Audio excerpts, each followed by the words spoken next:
প্রায় 10.5 মাস পর চট্টগ্রামে আবার চালু হলো পে পার্কিং। আগেরবারের মতোই আগ্রাবাদ বাণিজ্যিক এলাকায় 400 পার্কিং দিয়ে শুরু হয়েছে পরীক্ষামূলক যাত্রা।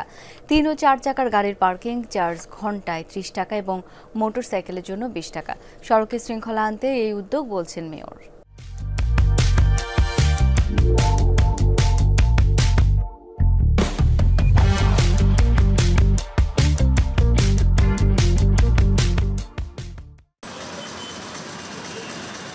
বন্দরনগরীতে যান চলাচল এবং পার্কিংয়ে বিশৃঙ্খলা দীর্ঘদিনের, নানা চেষ্টায়ও মেলেনি সুফল।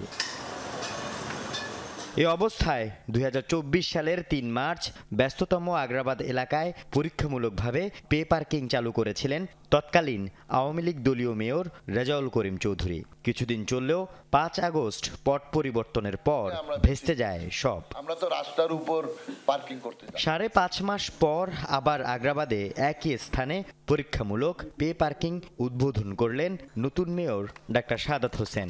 আগের মেয়রের আমলে চুক্তি হওয়া প্রতিষ্ঠান বি ট্র্যাক এবারও কাজ পেয়েছে। ইয়েস পার্কিং নামে অ্যাপসের মাধ্যমে পরিচালিত হবে পার্কিং পদ্ধতি।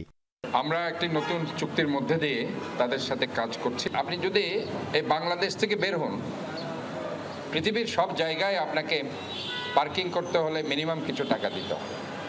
কারণ এই যে আপনি 30 টাকা ঘন্টায় দিবেন, এটা কিন্তু অনেক কম। বাংলাদেশের বাইরে গেলে আপনি মিনিমাম $1 দিতে হয়। আগ্রাবাদে 400টি পার্কিং স্পট নির্ধারণ করা হয়েছে। এর মধ্যে 230টি 3 ও 4 চাকার গাড়ির জন্য, বাকি 170টি 2 চাকার জন্য।